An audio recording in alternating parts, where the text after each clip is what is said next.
দীর্ঘ ৯ বছর পর আজ অনুষ্ঠিত হতে যাচ্ছে কিশোরগঞ্জ জেলা বিএনপির ত্রিবার্ষিক সম্মেলন। প্রায় এক দশক পর হতে যাওয়া নতুন সম্মেলনকে কেন্দ্র করে নেতাকর্মীদের মাঝে রয়েছে বিপুল উৎসাহ উদ্দীপনা। বেলা ১১টায় জেলা শহরের পুরাতন স্টেডিয়ামে এই সম্মেলন অনুষ্ঠানে প্রধান অতিথি হিসেবে উপস্থিত থাকবেন দলের মহাসচিব মির্জা ফখরুল ইসলাম আলমগীর। সম্মেলন উপলক্ষে তৈরি করা হচ্ছে সুবিশাল মঞ্চ।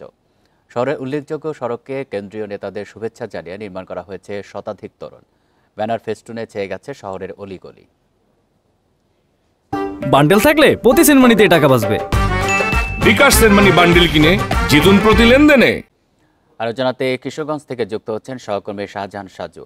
সাজু, দীর্ঘ ৯ বছর পর এই সম্মেলন হচ্ছে, নেতাকর্মীদের মধ্যে উৎসাহ উদ্দীপনা কেমন দেখছেন? আর ১১টায় তো শুরু হবে, নেতাকর্মীরা কি আসতে শুরু করেছেন?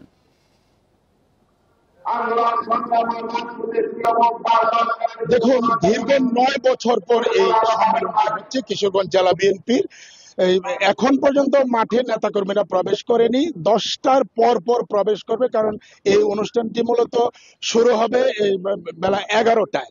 এখানে উপস্থিত থাকবেন যে সম্মেলন যে অনুষ্ঠান সেটি উদ্বোধন করবেন বিএনপির যে মহাসচিব মির্জা ফখরুল ইসলাম আলমগীর, তিনি থাকার কথা রয়েছে উদ্বোধক হিসাবে, এবং প্রধান অতিথি হিসাবে থাকবেন বিএনপির যে ভারপ্রাপ্ত চেয়ারম্যান তারেক রহমান, তিনি ভার্চুয়ালি যুক্ত থাকবেন। আর এই ৯ বছর পর প্রায় এক দশক পর এই সম্মেলনকে ঘিরে নেতাকর্মীদের মধ্যে একটা উৎসব আমেজ কাজ করছে।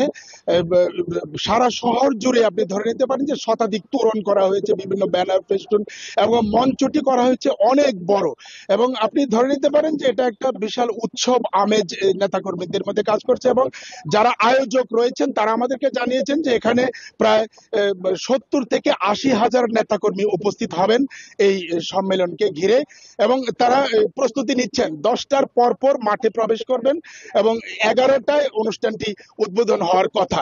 কেন্দ্রীয় নেতারা যারা আসার কথা, যে বিএনপির মহাসচিব মির্জা ফখরুল ইসলাম আলমগীর সহ অন্যান্য যে নেতারা, তারা এখনো এসে পৌঁছেনি। সব মিলিয়ে আসলে আমি যদি আপনাকে সর্বশেষ বলি যে এই যে এক দশক পর যে কিশোরগঞ্জের জেলা বিএনপির যে সম্মেলন, সেই সম্মেলনে মানুষের একটা উৎসাহ উদ্দীপনা। এখানে আসলে ভোটের ব্যবস্থা করা হয়েছে, যারা পদপ্রার্থী আছেন বা যারা নির্বাচিত হবেন। সভাপতি প্রার্থী রয়েছেন 2 জন, বর্তমান সভাপতি শরীফুল আলম, এবং সহসভাপতি যিনি বর্তমান কমিটির, তিনিও এখানে প্রার্থী হয়েছেন, 2 জন সভাপতি প্রার্থী, এবং সাধারণ সম্পাদক প্রার্থী রয়েছেন 4 জন। সব মিলিয়ে যদি সমঝোতার মাধ্যমে না হয় তাহলে এখানে ভোট হবে, এরকম একটা প্রস্তুতি নেওয়া হয়েছে। এবং ভোটের যে কমিটি করা হয়েছে, এখানে ভোট দেওয়ার মতো বুথ করা হয়েছে মোট 21টি, 13টি উপজেলা, 8টি পৌরসভার।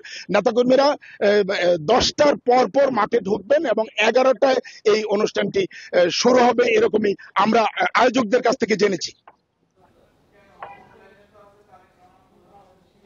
কিশোরগঞ্জ থেকে জানাচ্ছেন সহকর্মী শাহজাহান সাজু।